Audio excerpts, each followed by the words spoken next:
At the end of chapter 4, we have Lenny and Crooks talking in the room while everybody's gone. And we see Lenny's inability to connect with anybody, right? He can't connect on any level. He's not intellectually capable of connecting. And that rolls over into this one. The other men are outside playing horseshoes, and we open up this chapter with Lenny. He's alone in the barn. He's staring at his puppy, which is dead on the hay in front of him. Even though he knows it's dead, he continues to pet it, and he talks to the puppy as he pets it, talking about why do you have to die and all kinds of stuff.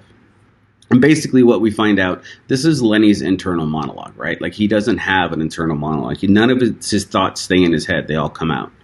So he's worried that if George finds out he's killed the puppy, he won't be allowed to tend the rabbits. And in a fit of anger and fear and frustration, he picks up the puppy and he throws it up against the wall of the barn. So if it wasn't dead before, it's really dead now. He's killed something small and defenseless because of his strength and because he can't control or predict his strength. And as sad as this is, it's just the start of worse things yet to come, right? Like, we know where this is going. Having killed this puppy represents an inability to escape the patterns of his life, right? He obsesses on things. His strength is too much. He ends up killing it, and then he has to hide it, or George has to come fix it. Now, before it's only been mice or other small things, and now it's a puppy, so we're kind of growing in size. And this is what makes life difficult for him, right? He envisions freedom from his past. And this kind of is symbolized by the rabbits, right? He wants to be able to tend these rabbits. So Lenny feels bad, and he goes over to retrieve the puppy. And he's holding it in his lap, and he's stroking it a little bit more, continuing to worry about what George will say and do when he finds out the puppy's dead. Well, Curly's wife comes into the barn. And as Curly's wife comes into the barn,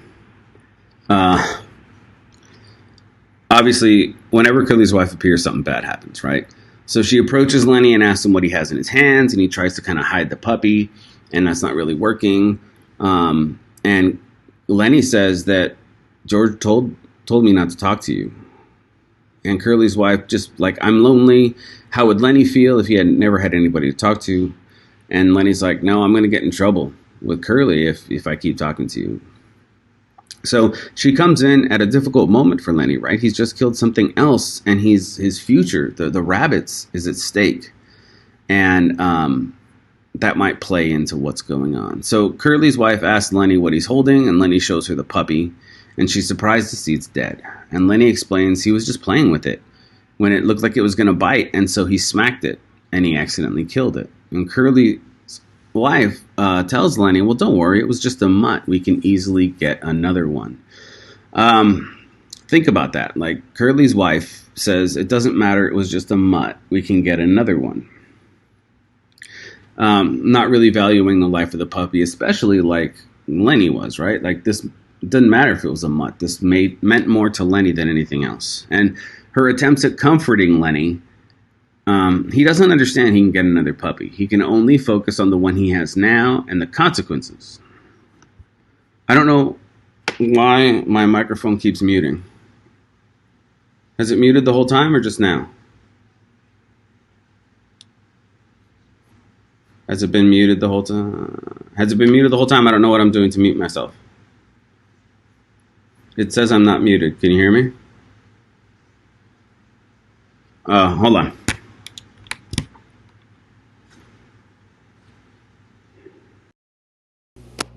All right. Is that better? Let's go quickly. Lenny gets quiet, talking to Curly's wife. Curly's wife says none of the men on the ranch will talk. She says she hates living this way, and she wishes she could have made something of herself. She goes into like this big old backstory that nobody cares about at this point, right? She's another individual in the novel who tries for this American dream and fails. Everybody that seems to try to get this American ideal and this American dream fails. And so that's the problem here. She's another lonely, tragic figure. Horseshoe game's ending. Lenny says, I'm going to throw away the puppy, so if he doesn't know that I killed it, I can still tend the rabbits. He's fixated on these rabbits, right? And even though Curly's wife is like pouring his heart out to her, or to Lenny. Lenny doesn't get it, just like he didn't get it with Crooks. He's not getting it with Curly's wife either. And so this is the problem, right? She thinks she's getting through. She's not. Lenny just talks about how he likes to pet nice things.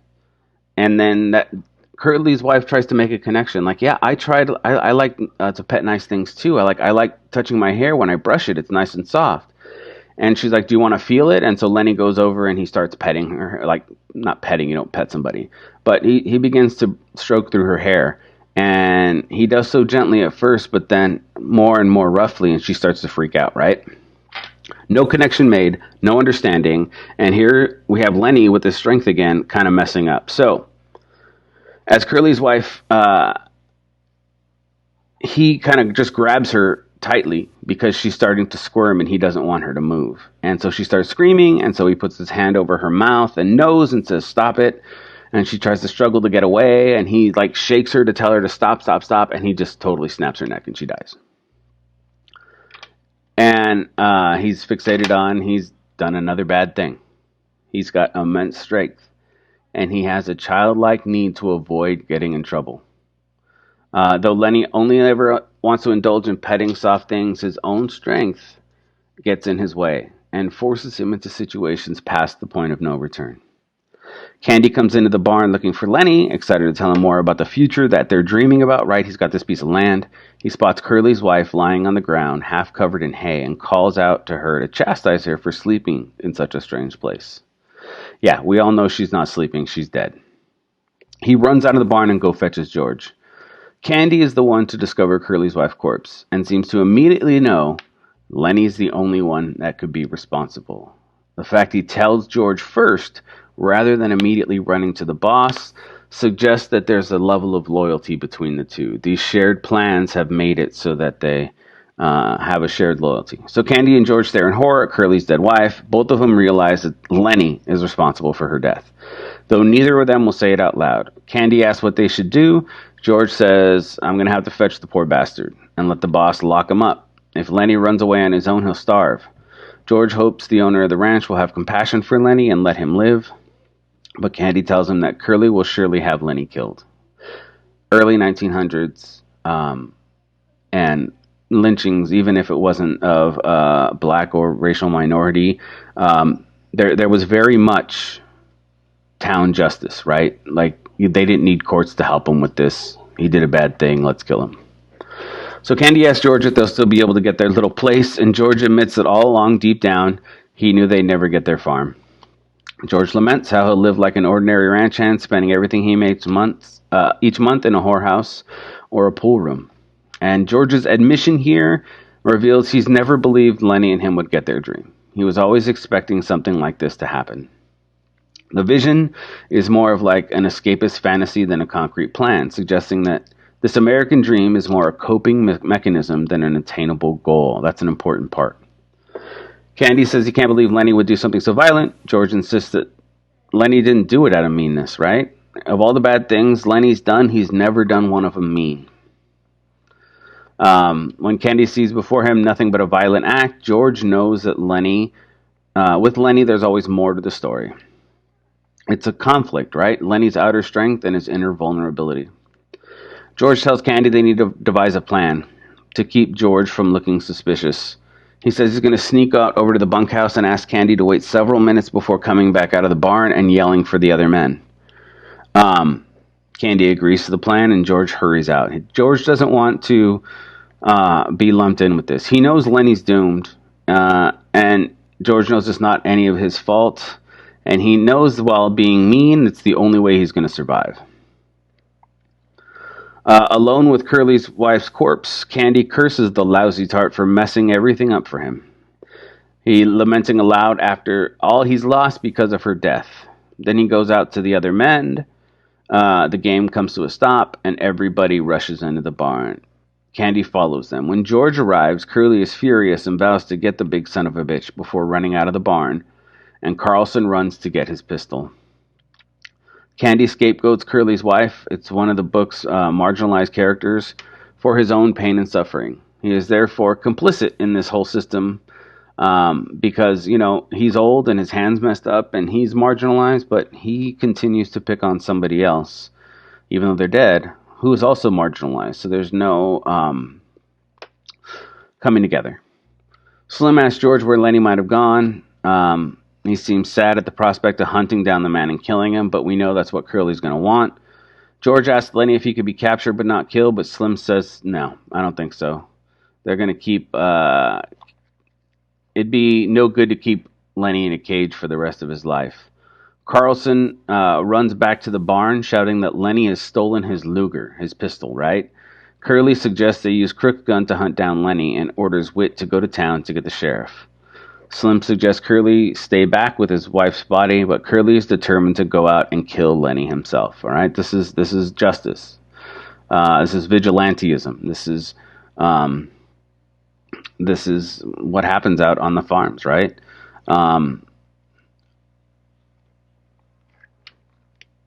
He was trying to kid himself earlier about Lenny being spared and locked in a box or put in jail. He knows that's not going to happen.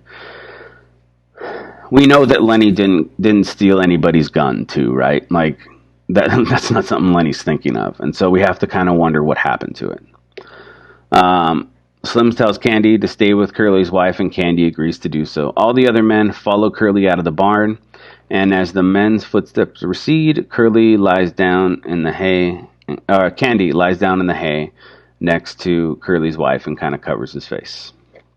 He's trying to detach himself from what's happening, and he kind of knows his dream is over. So, beginning of the last chapter, Lenny sits at the edge of the green pool. The same one we saw at the beginning. It's a great juxtaposition here. They are similar to the beginning, right? Lenny, we see them by the pool. We see him drinking water. Out of the corner of Lenny's eye, he notices a heron. It's eating a snake. And when it's finished, he hugs his knees to the chest, and he faces the trail, waiting for George. He's nervous that George will give him hell, and wonders aloud if he should go find a cave. A vision of Aunt Clara, a woman in thick glasses and a large apron, appears before Lenny. As he watches the heron eat the water snake and the violent workings of nature, it kind of foreshadows what's going to happen to him. Aunt Clara reprimands Lenny for ignoring her about doing bad things and pushing George away. Aunt Clara points out how patient and generous George has always been, and Lenny says he's going to go away and live in a cave. Aunt Clara calls Lenny's bluff, telling him he'll never leave George. And Lenny says there's no point in staying with George because George will never let him tend the rabbits now. Okay? Back to his fixation. Tending the rabbits sums up the happy ending for Lenny. It doesn't matter what happens as long as he gets to tend the rabbits, it's a happy ending. And that's his fixation on this. That's his American dream. Lenny has always seen the idea of leaving George as a selfless act. Like, I'm going to spare George. But some deep-seated part of Lenny's consciousness, Aunt Clara, this vision he's having, right, calls out Lenny on wanting George's attention. And Lenny wants George to want him to stay and is constantly trying to win George's affection. And says that their bond is central to Lenny's well-being, right? Aunt Clara morphs into a giant rabbit. The rabbit tells Lenny he ain't fit to lick the boots of no rabbit and would hurt or starve any rabbits he did tend. Lenny insists he'd be good at raising rabbits, but the rabbit scolds him, and George will never let Lenny do something now, and will probably beat Lenny with a stick and leave him for dead. Lenny puts his hands over his ears and begins screaming. This is a frightening look into Lenny's consciousness, right? As his worst fears about himself materialize. Lenny must struggle intensely and daily with the feelings of guilt and self-loathing, and to see them projected as visions of the things he loves degrading him, it's pretty painful. George comes crashing through the bush to find a hysterical Lenny screaming and rocking back and forth. Lenny embraces George and begs him on his knees not to abandon him. George promises he isn't going to leave Lenny. Lenny tells George he's done a bad thing, but George insists it doesn't matter. There's a distant sound of men shouting. George knows that comforting Lenny is the main point of any interaction they're about to have. With the men from the ranch thundering towards them, ready to murder Lenny, all George can do is make his friend's final moments as free of pain and guilt as he can. Lenny asks George if George is going to give him hell like he always does, and does bad things. And George, it even says woodenly, begins reciting the reproaches he always uses on Lenny, stating that if he was alone, he could live so easy, and describing all the things he'd do if Lenny weren't his to worry about. And Lenny offers to run away to the hills. But George says no, he's going to stay with him.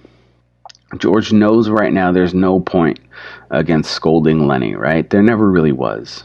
And even though he tried to help Lenny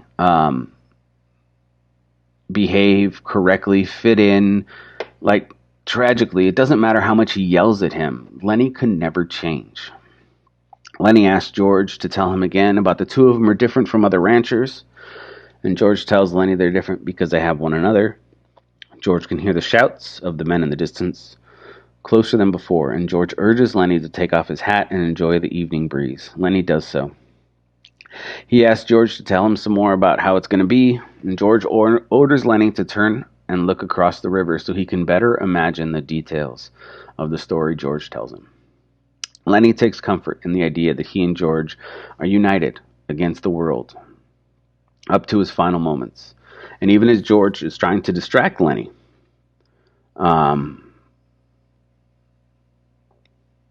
so he can put him out of his misery. George begins telling Lenny about the little place they'll have in a gentle voice, and behind Lenny's back, George pulls out Carlson's pistol, and he cocks it. He stares at the base of Lenny's skull as he continues spinning the familiar tale about farm with animals and rabbits and a big alfalfa patch. He assures Lenny that Lenny will get to tend the rabbits by himself, and Lenny giggles as he thinks happily about living on the fat of the land. George's decision to distract the simple, trusting Lenny by telling him about the farm, a dream that neither of them will ever realize, at first seems cruel. But when you look at it closely, it's clear that George is trying to distract Lenny and give him the gift of ignorance, that he doesn't know what's going to happen next. George hears the men's footsteps coming near. He assures Lenny that they're going to have a farm soon and no more trouble for the rest of their lives. Lenny says he thought George was mad at him, and George replies he's not mad at Lenny. He's never been. Lenny asks George if they can go to the special place right away, and George says they can. George lifts the pistol, points it at the back of Lenny's head, and pulls the trigger even as his hand shakes violently. And Lenny falls forward and lies still on the ground dead. George is distraught over what he must do to Lenny in order to protect them both. He tries to send Lenny off in the kindest way possible, right? By allowing him to spend his final moments lost in this dream that they have of the American dream, the prosperity, the safety, the plenty. George tosses the gun away and stares down at his right hand, the one that pulled the trigger. The men crash through the bush. Curly sees Lenny dead on the ground and congratulates George on getting him. Slim sits down beside George and, seeing his distress, tries to comfort him. And Carlson asks George if Lenny had his gun, and George, seeing his distress, George says, yep, he did. Carlson asks if George got the gun away from Lenny and then killed him, and George agrees that's what happened. He continues staring at his right hand. Slim pulls George to his feet and tells him they should have a drink. George robotically agrees, and Slim again tries to comfort George by telling him he did what he had to do. He leads George back through the bush. Curly and Carlson stare as they go after, and Carlson asks what in the hell could be eating them two guys. Like, he doesn't get it, right? George is horrified by what he's done, and at the same time, he knows that it's the only thing he could have done. To watch the other men kill the misunderstood and defenseless Lenny would have been too painful. And even though George is unable to stand himself, he has, in a way, done Lenny one final act of kindness. Though Slim has empathy for George and he understands the magnitude of what he's done in killing Lenny, Curly and Carlson, they don't know. They don't understand, and they have no sympathy whatsoever. The two men are only fueled by their shared desires to prove their strength, and they never understood Lenny and George's connection, or the subversion of the weak versus the strong stereotype that it kind of represented. All right. That's it for part 6. Your study guide, let's go back to teams.